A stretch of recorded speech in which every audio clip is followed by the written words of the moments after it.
Ancient Egyptian society is known for its impressive monuments, powerful pharaohs, and mysterious gods. But what's less known are the rights and status of women during those times. You might not have heard of Hatshepsut, a female pharaoh who ruled Egypt 150 years before Cleopatra. That's because most stories about ancient Egypt tend to focus on male leaders and leave women out of the picture. But if we take a closer look at the archaeological record, a fascinating story emerges. It shows women in ancient Egypt enjoyed more rights than women anywhere else in the ancient world. In this video, we'll explore the status of women in ancient Egyptian society from the Old Kingdom period to the end of the New Kingdom. We'll start by discussing the ways in which women and men were considered socially and legally equal. Then we'll examine how these roles changed throughout ancient Egyptian history. So let's get started. Women and men in ancient Egypt were considered socially and legally equal. Women could own, buy, sell, and inherit property. In fact, most property was inherited through the female line, meaning daughters inherited property from their mothers rather than sons inheriting from their fathers. Women also had the right to represent themselves in court, enter into contracts, and refuse a forced marriage. Additionally, they could initiate a divorce. Men needed a woman as consent to end a marriage and couldn't take another wife without her approval. To put this into perspective, Greek and Roman women didn't gain the right to own property until the 4th century CE, nearly 2 millennia after the decline of ancient Egyptian civilization. And even then, they still required male permission to manage their affairs. The ancient Egyptians believed that both men and women had the same soul, and this belief contributed to their equal status. The Egyptians believed that when someone died, their soul continued to live on. This belief led them to mummify bodies so that the soul could live comfortably in the afterlife. Egyptians believed that the soul, or ka, was an individual's true self and it was immortal. It was depicted as a bird or human-like creature with wings that could fly up to heaven after death.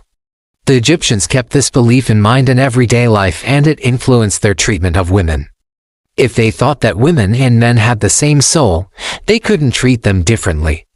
It also meant that women could hold important positions in religion and society. One example of a female deity was Hathor, a goddess who represented love, beauty, and music. She was often depicted as a woman wearing a sun hat with cow horns and ears. Another prominent goddess was Isis, who was the wife of Osiris and the mother of Horus. She was revered as a symbol of motherhood and magic. Her worship spread throughout Egypt and she became one of the most popular goddesses during the New Kingdom. Ancient Egyptian women could become priestesses of these goddesses and lead religious ceremonies. They also played crucial roles in festivals and celebrations, reflecting the importance of women's contributions to society. In addition to their religious roles, women's contributions to the economy were essential. Many women worked as weavers, producing linen cloth, a vital part of Egyptian life. Others worked in agriculture, managing fields and assisting in planting and harvesting crops. Since the Nile River's annual floods provided fertile soil for farming, agriculture was a central part of the Egyptian economy. Women also played an active role in trade. As merchants, they bought and sold goods, including imported items from distant lands. The prosperity of ancient Egyptian civilization relied heavily on the economic contributions of women. Their involvement in various sectors of the economy demonstrated their essential role in maintaining the prosperity of the state. Egyptian women were also involved in crafts such as jewelry making, pottery, and glass blowing. Their skills were valued, and their products were traded within Egypt and beyond its borders. For instance, Egyptian glass blowers produced exquisite vessels and ornaments that were highly sought after. Women's expertise in crafts not only contributed to their own economic independence, but also enriched the artistic heritage of ancient Egyptian civilization.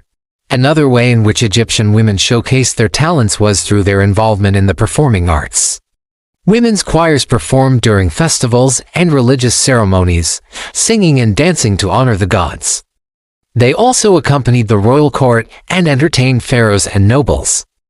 Music and dance were integral parts of Egyptian culture, and women's participation added a unique dimension to these art forms.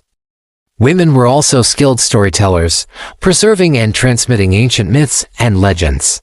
They shared these tales orally, keeping Egyptian history and culture alive across generations. Their storytelling abilities ensured that the wisdom and values of their society were passed down to future generations. Despite the equal legal status between men and women, traditional gender roles were present in ancient Egypt. Men were often depicted as providers, engaging in activities outside the home such as working as scribes, soldiers, or merchants. Meanwhile, women were typically shown in domestic settings, managing the household and participating in agricultural work. However, it's important to note that these gender roles did not limit women's rights or opportunities. They were able to pursue economic activities if they chose to do so. The division of labor based on gender was common in many ancient societies, and ancient Egypt was no exception. While there is some evidence of elite women traveling alone, it was more common for women to travel with male companions, such as their husbands, fathers, or brothers. This practice may have been influenced by societal norms and customs, although it's difficult to discern the extent to which it was driven by necessity versus tradition. Regardless, the presence of female travelers in ancient Egypt indicates that women had the freedom and agency to explore the world around them. The respect and equality afforded to women in ancient Egyptian society allowed many female figures to achieve prominence and influence. One remarkable example was Queen Hatshepsut, who reigned from 1478 to 1458 BC. She was the first female pharaoh to rule Egypt for an extended period, leaving a lasting legacy on Egyptian history. Queen Hatshepsut's reign was marked by significant achievements in trade and construction. She sent expeditions to the land of Punt, located in present-day Somalia, and established extensive trading networks across the Mediterranean. Additionally, she commissioned the construction of several monumental projects, including the construction of a temple complex at Deir el-Bahari. Her reign ushered in a golden age of prosperity and cultural flourishing, showcasing the potential for female leadership in ancient Egyptian society. Another celebrated female ruler was Queen Cleopatra VII, who famously lived during the 1st century BC.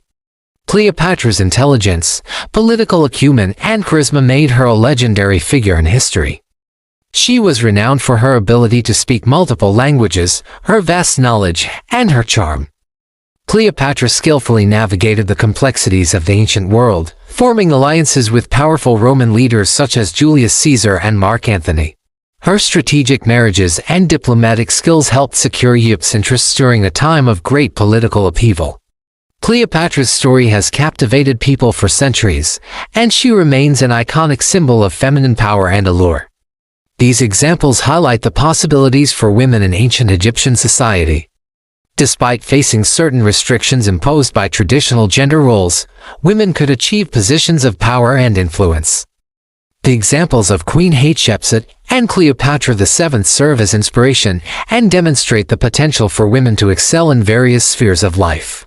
Unfortunately, the status of women in ancient Egypt began to decline after the Roman annexation of Egypt in 30 BC. As Egypt came under Roman rule, Greco-Roman laws and customs started to take hold, gradually diminishing the rights and freedoms enjoyed by women. Furthermore, the rise of certain religious attitudes contributed to this decline, as some beliefs began to emphasize male superiority and the need for female subordination. These shifts in societal norms and values resulted in a change in the status of women in Egyptian society. Traditional gender roles became more rigid, and women's participation in public life became more restricted. The decline of women's status in ancient Egypt serves as a reminder of the challenges and setbacks that women have faced throughout history in their struggle for equality and empowerment. It highlights the importance of recognizing and preserving the hard-won rights and freedoms that women have fought for and continue to fight for around the world. So what can we learn from the ancient Egyptians?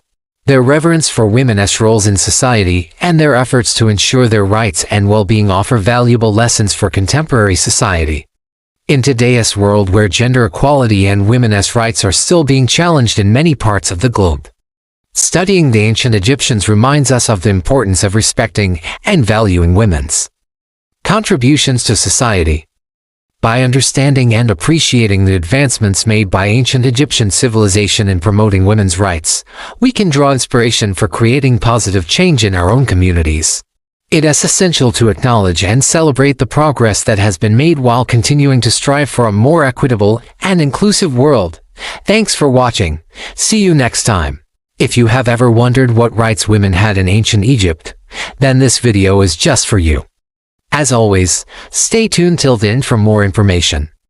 In today's video, we will try to answer one particular question: which legal rights did Egyptian women actually use most often in daily life?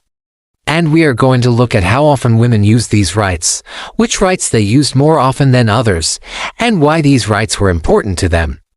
To do this, we will examine numerous examples from records of women's activities and compare them to modern standards to get an understanding of how Egyptian women lived.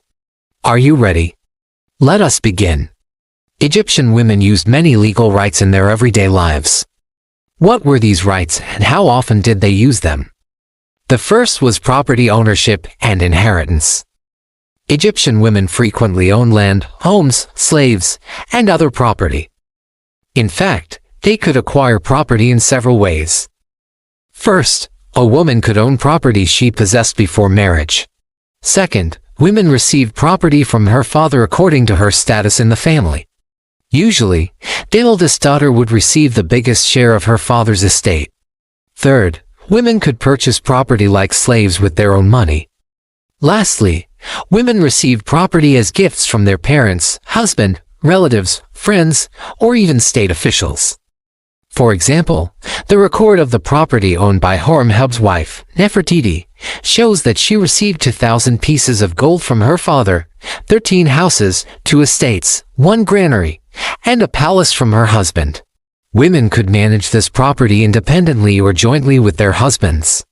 Also, there are records of women who managed their father's property until their death. For example, Queen Hatshepsut, who took over the throne after the death of her husband, Thutmose II, and ruled the empire for more than 20 years. She was considered a male pharaoh, but she was still a woman. Even though the law stated that women couldn't own property after marriage, this didn't prevent Egyptian ladies from owning property jointly with their husbands or even controlling it when the men went to work abroad. For example, a woman named Herstory owned a house in Thebes with her husband. However, when he went on a trading voyage, she controlled his business and finances. If a woman died, her property was transferred to her husband. If a couple had no children, half of her estate went to her family, and the other half went to her husband. If the couple had children, the entire estate went to them. There are many records of women disposing of their property in their wills, like Nonocht, who left instructions for the distribution of her property among her children. A woman could only own property if she was literate and knew how to write. Therefore, owning and managing property required considerable skills. Another widely used right was the right to enter into contracts and conduct financial transactions. Egyptian women frequently signed contracts, borrowed money, and engaged in various business dealings. They did this both in their own names and jointly with their husbands. For example, the record of the estate of Tutuya shows that she borrowed money from various moneylenders for business purposes. There are also records of women acting as guarantors for their husbands' loans. For example, the record of the estate of Queen Tai shows that she guaranteed a loan for her husband's construction projects. Women used their financial resources to manage their households, invest in trade, and support their families. It should be noted that women's financial rights were closely tied to their property rights. A woman couldn't handle money if she didn't have any property. Another important right used by Egyptian women was the right to appear in court. Egyptian women frequently represented themselves in court to settle various disputes. They handled their affairs without the involvement of male relatives or guardians. For example, there are records of women resolving property disputes, divorcing their husbands, or claiming inheritance. In some cases, women also served as witnesses in court proceedings. The right to go to court demonstrates a high level of legal awareness and the ability to protect their interests in the justice system. Other rights commonly used by Egyptian women included the right to divorce and the right to a portion of marital property in case of divorce.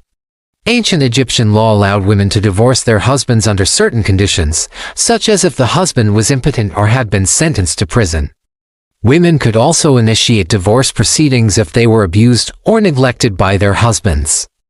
In addition, women were entitled to legal protection from physical abuse or sexual assault by their husbands.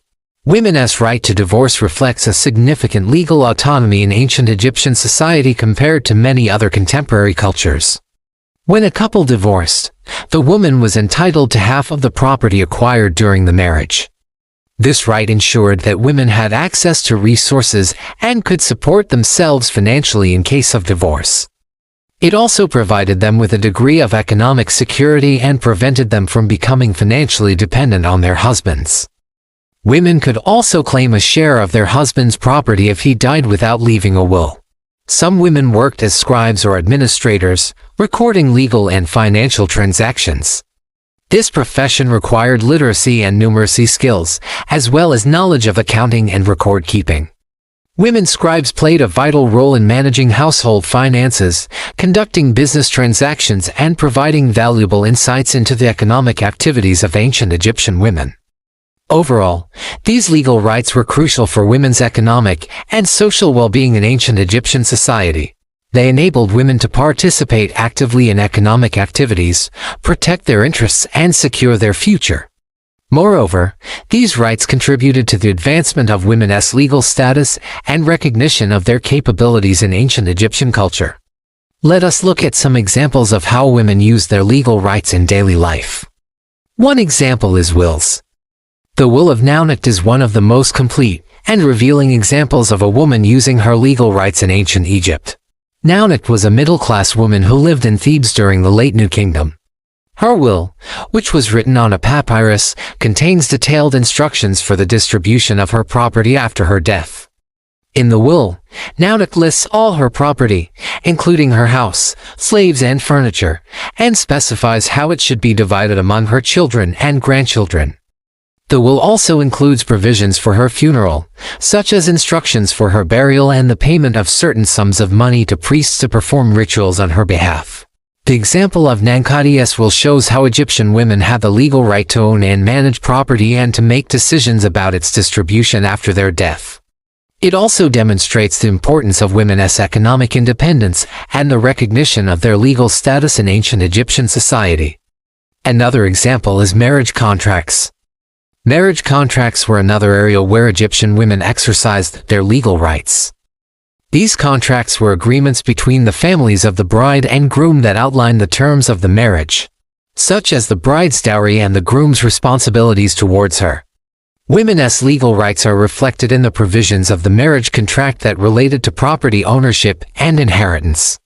For example, a typical marriage contract might state that a woman would retain ownership of any property she brought into the marriage and that she would be entitled to a portion of her husband's property in the event of a divorce.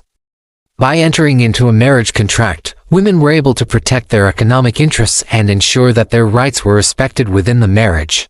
A third example is legal cases. There are numerous examples of women who were involved in legal cases in ancient Egypt, either as plaintiffs or defendants. These cases covered a wide range of issues, including property disputes, divorce, and inheritance. In one famous case, a woman named Titi took her husband to court because he had neglected to pay her dowry. In another case, a woman sued her brother for refusing to give her her rightful share of her father's estate. These examples demonstrate that Egyptian women had the right to seek legal redress when their rights were violated, and that they were not afraid to use the courts to protect their interests. Finally, some women worked as scribes or business managers. Working as a scribe or business manager was a highly skilled profession in ancient Egypt that required literacy, numeracy, and knowledge of the economy. Women who worked in these roles were responsible for recording transactions, managing accounts, and conducting business on behalf of their employers. There are records of women serving as scribes in various contexts, including in the household where they may have managed their family's finances or in business where they may have assisted their husbands or worked independently. Some women may have even worked as court scribes, recording legal documents and court proceedings. In conclusion, ancient Egyptian women used a variety of legal rights in their daily lives, including the right to own and manage property, the right to enter into contracts, the right to appear in court, and the right to divorce. These rights were crucial for women's economic and social well-being and contributed to their legal autonomy within Egyptian society. By examining historical records and legal documents, we can see how Egyptian women actively exercised these rights to protect their interests and secure their futures. Thank you for watching. Please like the video and subscribe for more content. Stay tuned for our next video and keep asking questions. We appreciate your feedback and suggestions. Keep learning with us and explore the fascinating world of history. Thank you.